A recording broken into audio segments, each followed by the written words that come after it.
chopped shallot, and then that part that we didn't need at the end, the little root end, we can throw away. So there's some finely chopped shallot. It's fairly fine. We're actually going to chop it even more. We're also going to use garlic in this, and what you're going to do is you're going to take a couple of cloves of garlic. We're making a fairly small amount here, so I'm not going to overdo it.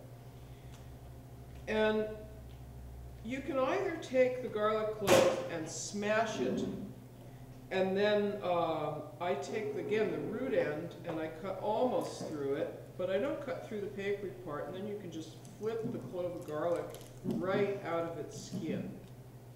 And that works pretty well. The other way you can do this is to take the clove of garlic, cut it in half, again, not through the bottom of the skin, open it out like a book, and then you can cut the same way and flip the little two pieces out of there. So there's two ways to cut a garlic clove without difficulty. So we're going to take that, and we've got that, we've got our onion. We're going to take some cilantro leaves, about half as much cilantro as you use parsley leaves. And then we need chili. We have three different kinds of chili here. For illustration purposes, we're going to show you the little red one, which is very, very hot. The next hottest is this serrano.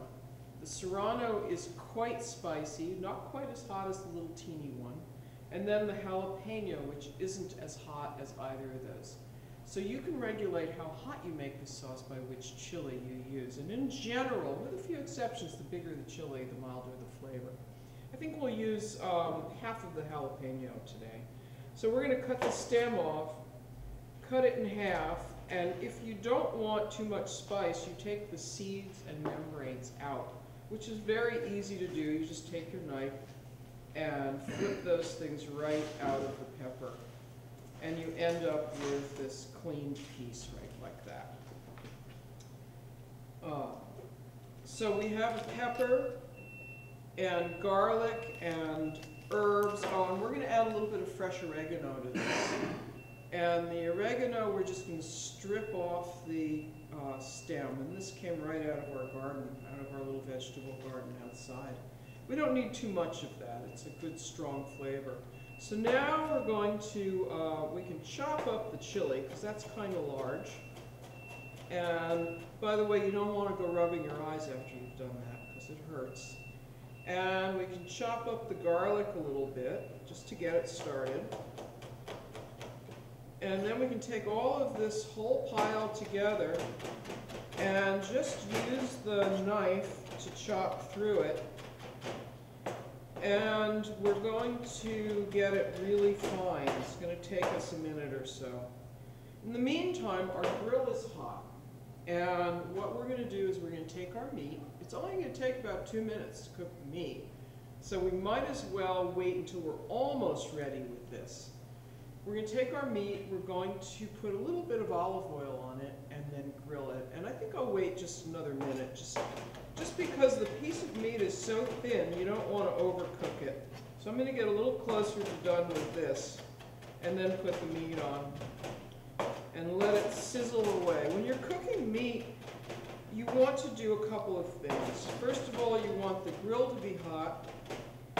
Second of all, you want either the meat or the grill to have a little bit of oil on it so it doesn't stick.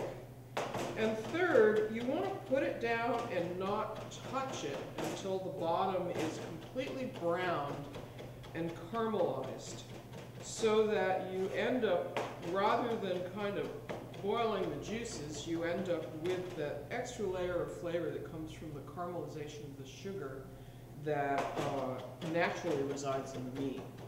So you can see when I'm cutting here, I'm making good use of both hands. I'm not just doing this because that's really slow. I'm actually scraping it off the knife blade, going back, using my left hand to control the knife, and just rocking back and forth through this. And you see how fine it's getting already.